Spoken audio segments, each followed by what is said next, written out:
Right, Gus, it's been 3 months, a fairly long time. What have you been up to, just in general? Well, it has been a long time.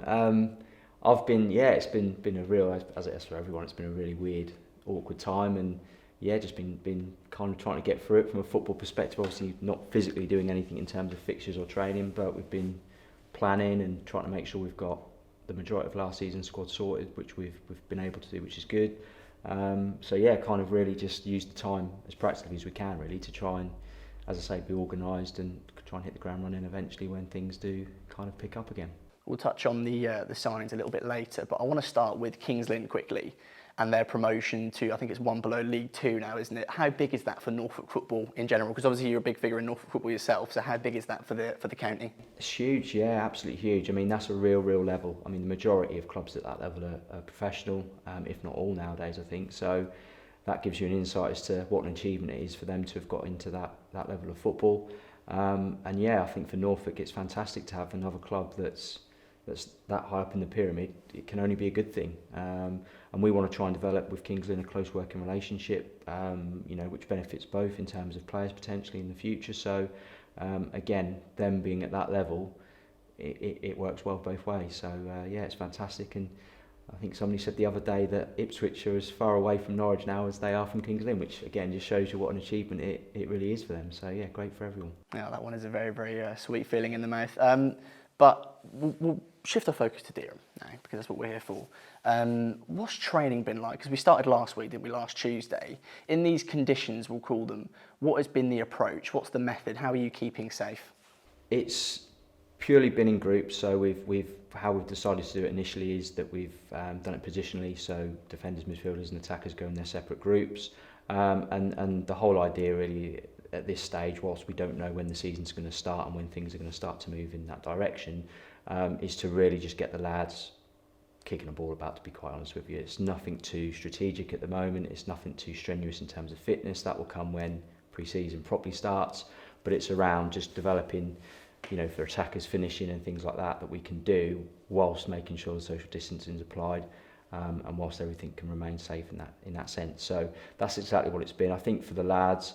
And we've been really interactive with them in terms of, it's early to be coming back with a traditional start date. So we've kind of put it a little bit with them as well and said, look, it's a unique situation to us all. But I think from our perspective, once they, the government restricted or let loose the guidance a little bit and allowed us to kind of do something training wise, we felt that the lads have probably been chomping at the bit for a while, and we'd make the most of it. So yeah, that's what it's been like. It's been good. We started last week. It was brilliant. It was great for everyone to get together and see each other, and the lads really enjoyed it. And yeah, we'll carry on sort of every week. And like I say, once we know a bit clearer when the league will start, that's when we'll start to ramp things up. What had you been up to during lockdown then? Because obviously there's a sort of an abundance of usage in terms of Zoom and stuff like that. Had you been doing that with the squad? Yeah, we did. I mean, we started off, it was pretty much every week. So we'd have a quiz and just a general kind of chat and stuff via Zoom. We then sort of came away from that because it was obviously people, different stages were going back to work and busy and stuff. So it was kind of, a bit of a difficulty to get everyone in the same place at the same time. So we kind of knocked it on the head going through. But we've been in contact, and the boys have obviously got their group and stuff, which they keep in contact with as well. I've spoken to most of the lads throughout the whole lockdown, because I think as much as anything it really is kind of the mental side of things as well. It's a big void for people and players and everyone that's involved in football to not have it for so long. People's personal situations are different because of the working matters and things like that are different for everyone. So it's been a real horrible period for everyone, and it's it's just making sure that everyone's okay, and luckily I think all of our group are fine. And like I say, it was good to see everyone last week, and certainly reiterated how much we all miss it, I think. I was going to say, was there ever sort of a worry for you at the beginning of lockdown, which was, I think, the beginning of April, wasn't it? Were you ever worried that the team was sort of going to drift apart, perhaps? And I don't mean in terms of rifts, but just a lack of communication. Was it pivotal for you to keep everyone together? Yeah, I think it's like anything, isn't it? When you have a bit of a crisis, it indirectly you find out what's the team spirit like, what's the loyalty like. Are they going to stay after it, or are they going to move on and stuff? And I think it's been a real good exercise in that sense for us, because the lads have, majority have opted to stay. They've been behind the club throughout the period. They've recognised that it's a bit of a difficult situation for a football club at this level without 3 months worth of income and games not happening. So they've been brilliant. Their March payments, they donated back into the football club to help the club at the time, which I thought was an amazing gesture and they didn't have to do. I'll go on. Reece and Adam, who are the 2 contracted players, refused to take their contracted amount of money per week, which again I thought was an outstanding gesture, and I think it's just spoken volumes about what the group are really like. And as I say, I could keep going back to it, but last week it was just brilliant to see everyone again, and it's just a genuine good feel at the club again, which is what we want. And yeah, everyone's in a good place with it, which is good. Would you say that you could look at this time off as a sort of, I think it might be a bit dodgy to say this, but a blessing in disguise in terms of you can sort of catch your breath, because a lot's happening at Dereham at the moment. We're making a lot of progress, but has this been a good chance for you as an individual, as a manager, to sit down and think, right, these are the plans for next season, whenever that starts? Yeah, I think absolutely that. I think that's how I've used the time where Dereham's related, in terms of actually using it to firstly retain the players that we want to retain. So making sure that was done nice and early, so everyone knew where they're at. That then enabled us to look at who we might want to bring in, so starting that process. So actually, squad-wise, we're not scrambling around when pre-season comes around trying to get players in. We're actually there. We know what we've got and we know what we're working with. And exactly that, it's given us an opportunity to really think about perhaps where we didn't quite make it last season in certain games, and perhaps why that was, and looking at what we need to do as a team going forward this season. Because I think we've got some real good strengths as a side, as everyone knows, but we've got some bits that we know we can work on. And I think this extended period we're now going to have again with pre-season will give us a real good opportunity to work on that. And I'd say as well for the players, a lack of fitness and coming back not fit is not going to be acceptable, because again, most people have had a period of time where they've not been working or whatever it may be. The government's restrictions didn't stop people from exercising. That was fairly early on, so I don't think there's any excuse for players not to be fit. And as I say, that again will hopefully give us a good opportunity to hit the ground running. Right, we'll move on to signings next. But in terms of the vision on the pitch, obviously we don't know when football's going to come back. It could be a fair while. It could be right around the corner. We don't actually know. But is there anything that you want to say to the Dereham fans in terms of aspirations for next season, maybe sort of laying down a foundation? Is there anything that you sort of just want to say to them in general? I think, as we sort of spoke about it last season, it's that trust. I think that runs through the football club, and I think all I'd ask our supporters to do is trust what we're doing. Everything we do is trying to do it for the betterment of the football club, and obviously to get results on a Saturday. And I think sometimes, and I'll be honest, I think sometimes we do lose sight of what a tough league we're in.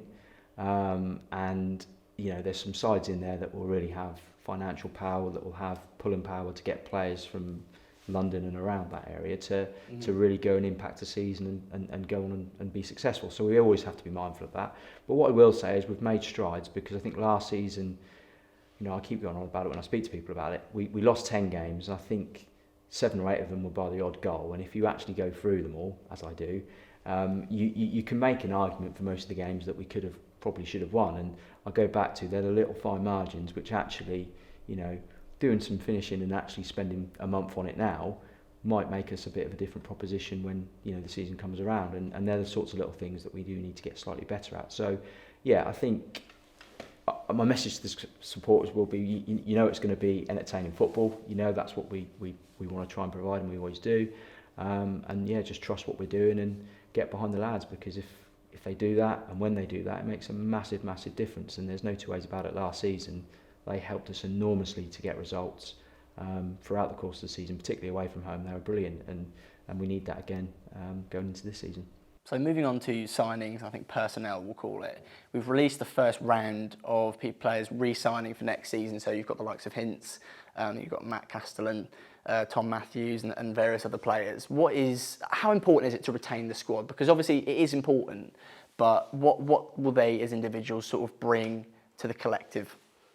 I think the first thing I'd say is the players have earned it. Yeah. And this isn't speaking down of anybody, but when we came to the football club, there were players that perhaps were at the club that maybe hadn't performed, and that maybe that's fair to say, and actually they were kind of getting another deal again the next season because perhaps there wasn't, other players that were able to come, or whatever the reasons might have been. But I think we've made a real conscious effort that actually there's a certain type of player in Norfolk that we feel can play at this level, and it's not a massive bag of players. It's a small niche group, and we feel as though we've currently got a lot of them.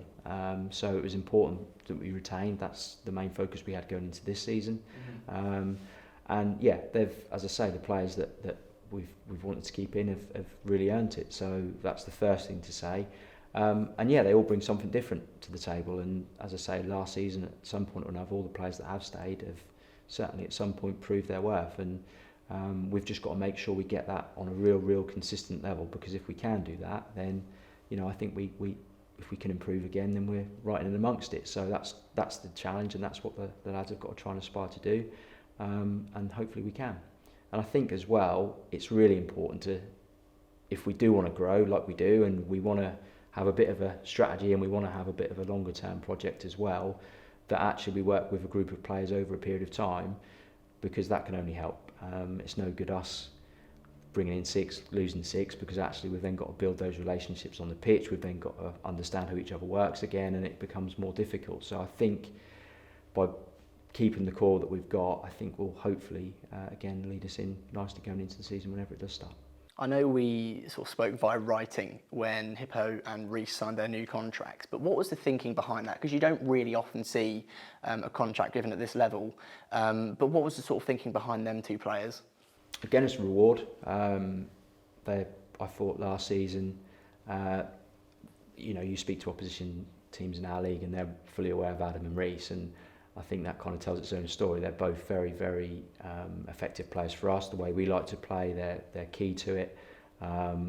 They've shown over this last season that they're really committed and in it as well. They really care about the football club, and I think that's important.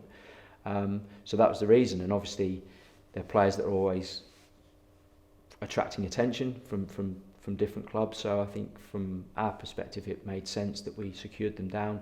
But it's a reward, and that is key. Those players performed really well last season, and actually it's a reward for those performances. We'll finish up by talking about last season. We've had a fair whack of time to sort of digest it and observe things within the games that perhaps we couldn't at the time. What do you make of last season? What are you taking from it in terms of looking forward into the future, but just in general, what do we make of it? Because it was a season of up and downs, wasn't it? It was, yeah. It was a real bizarre season. I mean, I think the 2 months I always refer to is November and December. November, we won every game. I think it was 6-7 games in all competitions we had, and we won every single one. And then December, we didn't win one. So that kind of, in those 2 back-to-back months, epitomised what our season was a little bit like. The irony of it is, I think we were starting to come on really strong as obviously the coronavirus hit and the season was announced null and void. So we were, in our view, kind of hitting our stride at the right time. But I think from what I take from it, there was loads of lessons learned. I think we're a very good counter-attacking side. We struggle sometimes in possession. If teams set up like that against us, we did struggle sometimes, and that's something we'll be working on a lot over this pre-season period, because if we can start developing that side to our game, then I think we become a more polished article, if you like, and I think we then have more than one way of playing, and we can really hurt teams. So that's what the main things I took from last season, and that we shouldn't fear anybody, because we've matched some of the best sides in the league. I think the only team really last season that I felt probably beat us fair and square, completely battered us, if I'm honest, was Tilbury. I thought they came here and done a real good job on us and were loads better than us. But aside from that, there wasn't many that I felt we were that far behind, if any. So I think we've got to take that and take that into this season when it does eventually start.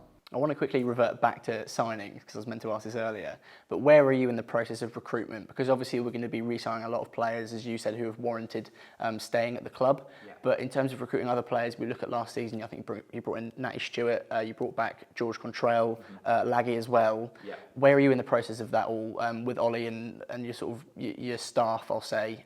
Where are you with that? Is it a simple process now? Is it just a case of contacting these players? What's going on? Yeah, well, we have to be realistic here.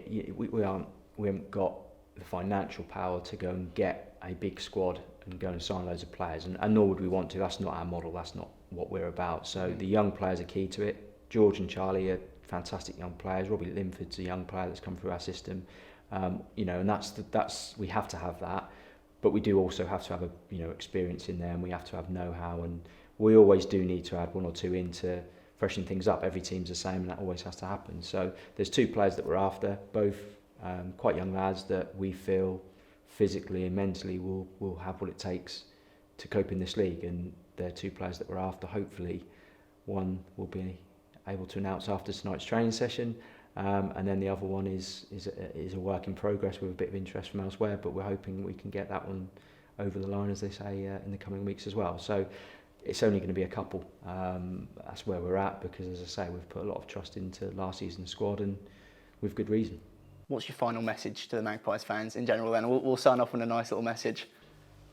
I think, without sounding cheesy, I think this whole pandemic has got to make, we have to be a close-knit club after this. And not that we weren't before, but I think after something like that happens, I think we've really got to cherish everything that we do in this league, and we've got to, you know, not waste time criticising and moaning, and not that people, I'm not saying people did do that, but what I'm saying is I think it's a real opportunity for us to just cherish next season, be grateful that we're playing at the level we are, try and be successful, of course, and that's going to be the you know, we want to try, and over this next 2 years we want to be pushing the top sides in this league. That's what we want to do, but enjoy it, and there's going to be ups and downs, there always is, and we've just got to take them on the chin if they're, you know, we get a hiding or two, and enjoy the good moments that do come. And I think as a collective, as a football club, we've really just got to go with that kind of approach, but also in the back of our minds know that we're a decent club, we're a decent side, and we can, you know, try and be successful.